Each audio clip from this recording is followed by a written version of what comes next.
Caitlin Clark just changed the game again. But this time, it's not because of a three-pointer, a record-breaking night, or a viral highlight reel. It's because one of the most outspoken figures in American media, Dave Portnoy, just put something on the table that no one in women's sports ever imagined: a $100 million contract. You heard that right. $100 million. From the man who built Barstool Sports from his basement into a media empire. And the craziest part? He's not joking. For months, people have been talking about how Caitlin Clark deserves to be paid more. How her impact goes beyond basketball. How she's filling arenas, breaking viewership records, and doing numbers that even some NBA stars can't match. But until now, it was all talk. Then Dave Portnoy stepped in and turned talk into action. This isn't a publicity stunt. It's a statement. A shot across the bow of corporate sports. A message to the WNBA, the NCAA, and every brand that's been profiting off Caitlin's image while paying her a fraction of what she's worth. Dave Portnoy didn't offer her a few endorsement deals or a limited partnership. He offered her ownership, power, and control. He said, "If the system won't pay you what you deserve, I will." And that single sentence set the sports world on fire. Because suddenly, Caitlin Clark wasn't just an athlete anymore. She was a symbol, the face of a rebellion against decades of underpayment and underappreciation. When Portnoy made his announcement, social media exploded. Fans went wild. Reporters scrambled for statements. And behind the scenes, agents, sponsors, and league executives started panicking. If Caitlin Clark even considered accepting that deal, it wouldn't just disrupt women's basketball, it would blow up the entire structure of how women's sports are monetized. But to understand why this moment hit so hard, you have to look back at how Caitlin Clark got here. Because this isn't just about money. It's about a journey that redefined what female athletes could represent. Caitlin Clark isn't the kind of star that the system created. She's the one that broke it. From her college debut at Iowa, she was different. Confident, relentless, and fearless. A shooter with the swagger of Steph Curry and the court vision of Sue Bird. She wasn't playing to impress anyone. She was playing to dominate. And dominate she did. She shattered NCAA records, carried her team to historic wins, and turned every arena she entered into a sellout event. Even people who didn't watch women's basketball suddenly knew her name. Sponsors rushed in. TV networks adjusted schedules around her games. And when the WNBA finally drafted her, the league saw a surge in ticket sales and viewership that they hadn't seen in decades. But while her fame skyrocketed, her paycheck didn't. Her WNBA rookie salary? Just over $76,000. That's less than what some NBA benchwarmers make in a single quarter. And fans noticed. They started asking, how can someone generating millions in revenue be paid less than a mid-level influencer? And that's when Dave Portnoy saw his opening. He's always been a disruptor, the guy who never played by corporate rules. And when he saw Caitlin Clark dominating headlines while being underpaid, he knew exactly what to do. Turn her into a movement. So he made the offer. Loud, public, and impossible to ignore. He didn't just want Caitlin Clark to make more money. He wanted to expose how broken the system really is, and whether she accepts it or not. She's already changed the game forever. The moment Dave Portnoy's words hit the internet, chaos followed. Clips of his statement spread faster than wildfire. Within hours, hashtags like Caitlin100 and the Portnoy deal were trending across X, Instagram, and TikTok. Comment sections turned into battlegrounds. Some fans called him a hero. Others accused him of exploiting a movement. But one thing was clear. Everyone was talking about Caitlin Clark. And for Portnoy, that was the point. He didn't need the league's permission, the media's approval, or a boardroom's blessing. All he needed was attention. And Caitlin Clark was already the most powerful attention magnet in American sports. Reporters tried to reach her camp for a reaction. Her agents went silent. The WNBA offices refused to comment. ESPN panels debated for hours, speculating what might happen if she walked away from her rookie contract and joined forces with Barstool. Because make no mistake, this wasn't just a financial offer, it was a power move Imagine the statement it would make if the biggest star in women's basketball turned down the league that drafted her and chose to build something independent instead. It would tell every young female athlete watching that they don't have to play by the old rules anymore. That's what terrified the establishment, because the truth is, the WNBA had never had someone like Caitlin Clark before. Sure, they'd had stars, legends like Diana Taurasi, Sue Bird, and Candace Parker, but no one had ever shifted public interest the way she did.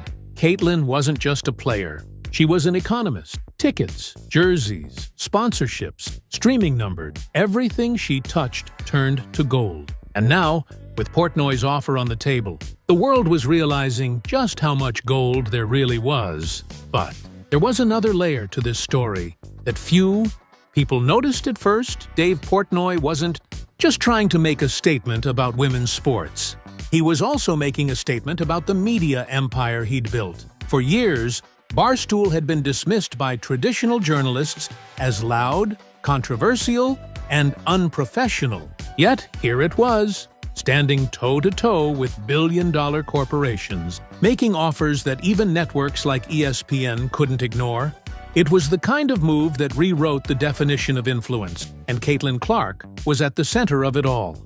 As the debate raged on, her teammates tried to keep things normal. Practices continued. Games were played. Reporters kept asking the same question: will Caitlin respond? But Caitlin stayed silent. Not a single public statement. Not a tweet. Not a press release. Nothing. And that silence only made the story bigger. Because when the most talked about athlete in the country refuses to talk, everyone else fills in the blanks. Some said she was negotiating behind closed doors. Others claimed she was insulted by the offer. A few even speculated that Portnoy's proposal was part of a larger plan to create a rival league. Whatever the truth was, one thing became undeniable. Caitlin Clark's name had become bigger than the league she played for, and that's when the panic started inside the WNBA's executive offices. They saw what was happening. They saw sponsors hesitating to renew deals, waiting to see what Caitlin would do. They saw how one player's decisions were shaping the future of their entire business model. Behind the scenes, urgent meetings were held. Marketing teams drafted new strategies. Executives discussed increasing salaries or restructuring endorsement rules. Anything to keep Caitlin happy. And, more importantly, loyal. Because if she left, others might follow. And that's the nightmare scenario no one in power wanted to admit. Dave Portnoy hadn't just offered Caitlin Clark $100 million.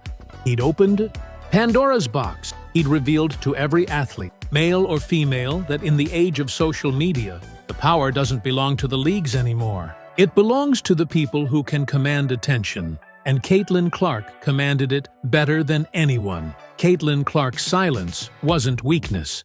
It was strategy. While the internet screamed her name from every corner, she didn't need to say a single word. Every hour she stayed quiet. The headlines got louder. Every day she refused to respond. The value of her voice went up. This wasn't just a sports story anymore. It was a cultural moment. It was about money, media, and power, and how a 22-year-old rookie had somehow taken control of all three. Inside the WNBA, panic turned into pressure. Sponsors wanted answers. Networks were calling daily. League officials started drafting statements about supporting women's equality and valuing player empowerment, hoping to calm the storm. But deep down, they knew those words meant nothing if Caitlin Clark decided to walk away. Behind closed doors, executives whispered about emergency meetings with her management. Rumors spread that league representatives were offering her new endorsement opportunities and personal partnerships to keep her in the fold. Anything to make her feel valued. But Caitlin had learned something powerful: leverage. For the first time in women's sports, an athlete wasn't chasing the league. The league was chasing her. And that shift terrified people. Every major sports network ran daily segments dissecting what this could mean. One analyst called it the most disruptive sports moment since NIL changed college athletics.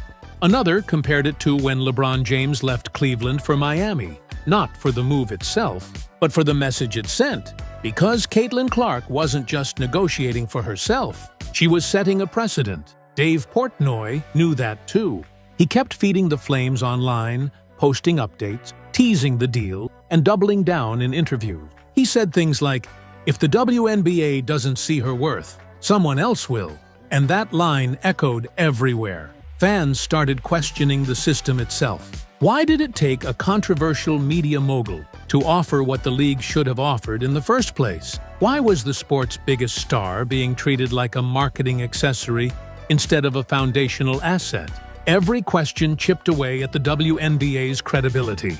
Meanwhile, Caitlin kept doing what she always did, performing, dropping triple-doubles, filling arenas, making people care. Every shot she hit was another reminder that her influence wasn't just hype, it was real. And that's when something remarkable happened. Big brands, not just sports companies, but global corporations, started circling. Nike, Gatorade, Amazon, even Netflix, reportedly, began exploring ways to build multi-platform partnerships around her. It wasn't just about basketball anymore. It was about storytelling, influence, and the kind of fame that transcends the court. Caitlin Clark had become a brand ecosystem of her own. But as her profile grew, so did the tension, because everyone wanted a piece. The WNBA, the media, the sponsors, and now Dave Portnoy. And Caitlin knew she had to move carefully. One wrong decision could make her look ungrateful. One emotional response could make her look impulsive. But by saying nothing, she held all the cards. Her silence made her unpredictable. And unpredictability in business is power. While reporters begged for comments, she was having quiet conversations with her team, strategic ones, about legacy, timing, and the kind of platform she wanted to build for the next generation. Caitlin Clark wasn't thinking about the next contract. She was thinking about the next decade. And that's when the story took its first real twist. Because just as the debate started to cool, a leaked message appeared online, supposedly from someone inside Barstool Sports. It hinted that Portnoy's offer wasn't just real, it was already formalized. A draft deal with performance bonuses, ownership clauses, and a plan to launch an entirely new media-driven women's sports division. The post went viral instantly. People started claiming Caitlin was days away from walking away from the WNBA, that she'd already agreed to meet Portnoy in person, that this wasn't about basketball anymore. It was about building a new empire, and whether the rumor was true or not didn't matter. Because in the world of modern media, perception is reality, and right now, Caitlin Clark was the most powerful person in sports, not because of what she said, but because of what everyone else believed she might do. The leaked deal changed everything. Within minutes, every major sports outlet jumped on it. ESPN broke into live programming. Fox Sports aired emergency coverage. Twitter turned into a war zone of opinions and speculation. Was it true? Was Caitlin really about to walk away from the WNBA for Dave Portnoy's $100 million offer? No one could confirm it, but no one could deny it either. And that uncertainty was gasoline on the fire. Portnoy, of course, knew exactly what he was doing. He thrived on chaos. Every headline, every controversy, it all fed his brand. The more people talked, the more powerful he became. He went live on his own platform, smirking like a man who had already won. Let's just say, he teased, if the WNBA doesn't appreciate greatness, others will. That single line sent shockwaves through the sports world. The WNBA's PR department scrambled to contain the situation. They released a carefully worded statement denying any knowledge of Caitlin leaving, calling the rumor unsubstantiated and misleading. But the damage was already done, because when a billion-dollar corporation starts responding to a rumor, that rumor suddenly feels real. Inside locker rooms across the league, players whispered to each other, could she really do it? Would she risk everything for independence? Some quietly admired her for even being in that position. Others resented her for overshadowing the league. And then came the networks. Every talk show, every podcast, every sports panel had the same topic, Caitlin Clark and the $100 million offer. Analysts debated her every move. Some called her a genius for staying silent. Others accused her of fueling chaos for attention. But what no one could deny was that she had become the single most talked about athlete in America. Even NBA players weighed in. Steph Curry, LeBron James, and Damian Lillard all praised her talent and impact, but none dared to comment on the deal directly. They knew this wasn't just about Caitlin, it was about the future of sports power itself. Meanwhile, Portnoy kept posting cryptic messages. "History is written by the bold," one read. Another said, "Sometimes you have to burn the system down to rebuild it, right?" He was positioning himself as a revolutionary, a savior of underpaid athletes, a man ready to rewrite the playbook. And the craziest part? People were starting to believe him. Viewers began to question not just the WNBA, but the entire system of sports pay. They dug up salary comparisons, endorsement figures, and profit margins. They realized how massive the gap truly was, not because of talent, but because of outdated economics and gender bias. Suddenly, the conversation wasn't just about Caitlin Clark.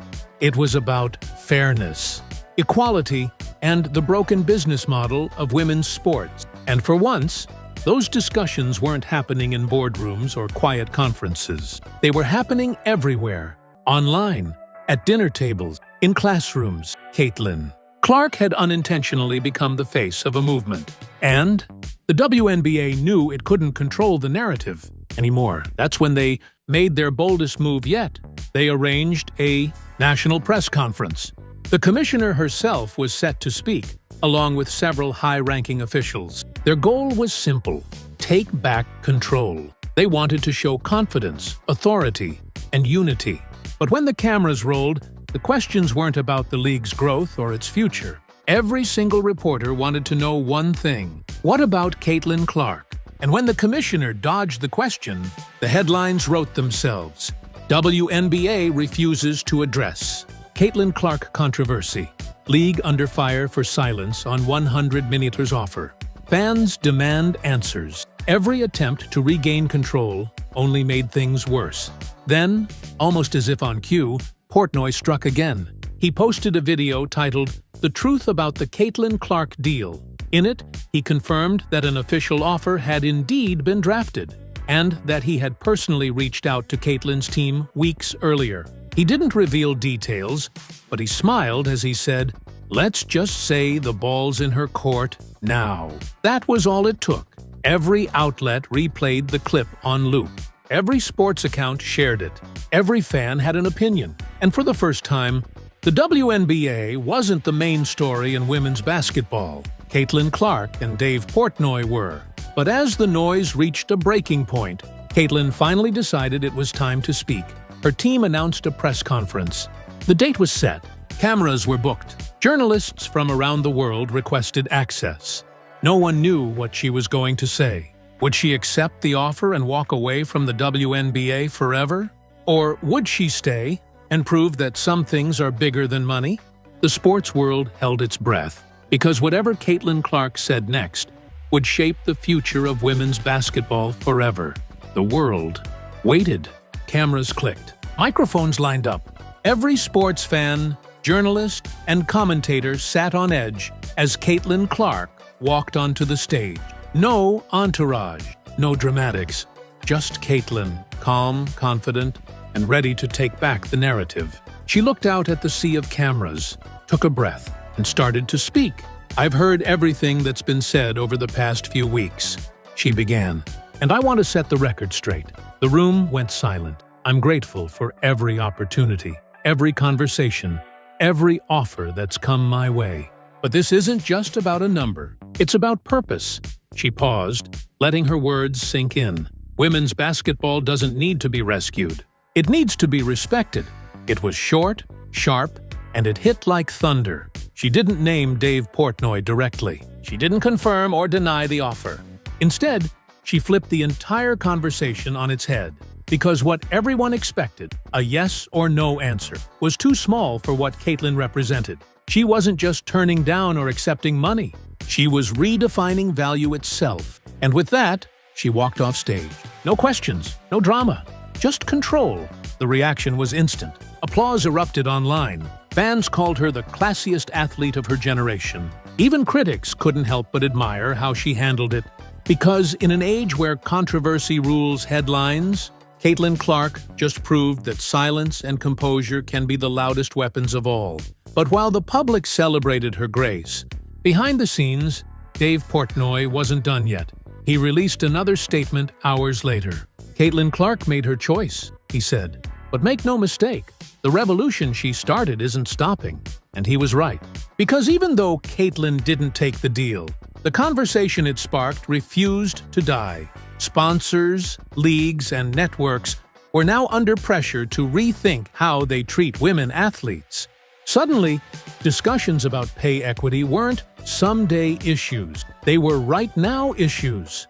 Caitlin's decision didn't kill the movement. It gave it fuel. Weeks passed, but the aftershocks didn't stop. The WNBA saw a surge in attendance unlike anything in its history. Caitlin's games were selling out in minutes. Merchandise was flying off the shelves, and the league's social media following exploded. Ironically, the same controversy that once threatened the WNBA was now saving it. Every major brand wanted a piece of Caitlin. But this time she was choosing carefully. No quick deals, no flashy sponsorships. She wanted partnerships that aligned with her values: empowerment, equality, and growth. And while she was busy dominating on the court, Portnoy moved forward with his own plan. He announced the creation of Barstool Athletics, a media sports hybrid aimed at promoting independent athletes and creators. His pitch was simple: we don't need leagues. We build our own. It was bold, reckless, and pure Portnoy. But here's the thing, it started working. Former college stars, semi-pro athletes, even retired players began reaching out. They wanted in. They wanted freedom, exposure, and fair pay. And just like that, the system began to fracture. The traditional sports hierarchy, leagues, agencies, corporations, suddenly had competition from a man with a phone, a microphone, and a defiant idea. The Caitlin Clark offer had sparked something far bigger than anyone imagined. For the first time in decades, athletes were questioning who really owned their image, their time, and their legacy. Months later, as the season wound down, Caitlin sat down for her first long-form interview since the controversy. The host asked her a simple question: "Do you regret not taking the $100 million deal?" Caitlin smiled. No, because it was never about money. It was about impact.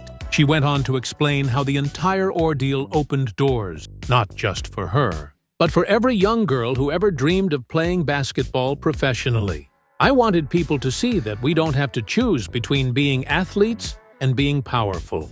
We can be both." Her words carried weight, not because they were poetic, but because they were true. By standing her ground, Caitlin Clark had changed how people viewed female athletes, not as side stories, but as central figures in the evolution of modern sports. And even Dave Portnoy, in his own way, played a part in that transformation. His outrageous offer forced the world to face a question it had avoided for too long. What is talent really worth? The answer? Whatever the world is finally ready to pay, and respect. The $100 million figure was symbolic. It wasn't about numbers. It was about breaking the silence, breaking the limits, and breaking the old system. Caitlin Clark didn't need to take the money to prove her worth. The offer itself proved it. By the end of that year, she was more than a basketball player. She was a cultural icon, a businesswoman, and a voice for a new generation of athletes who refused to play small. Her legacy wasn't written in contracts or sponsorships. It was written in change, because sometimes the most powerful move isn't taking the deal. It's showing the world you were never desperate for it. And that's exactly what Caitlin Clark did. Caitlin Clark didn't just make history on the court. She rewrote the rules off it. Dave Portnoy may have started the fire, but she turned it into a spotlight. And now, every athlete watching knows one thing for sure: you don't have to wait for the system to value you. You can create your own. What do you think about Caitlin's decision? Was she right to walk her own path? Let us know in the comments below, because this story isn't over. It's only the beginning.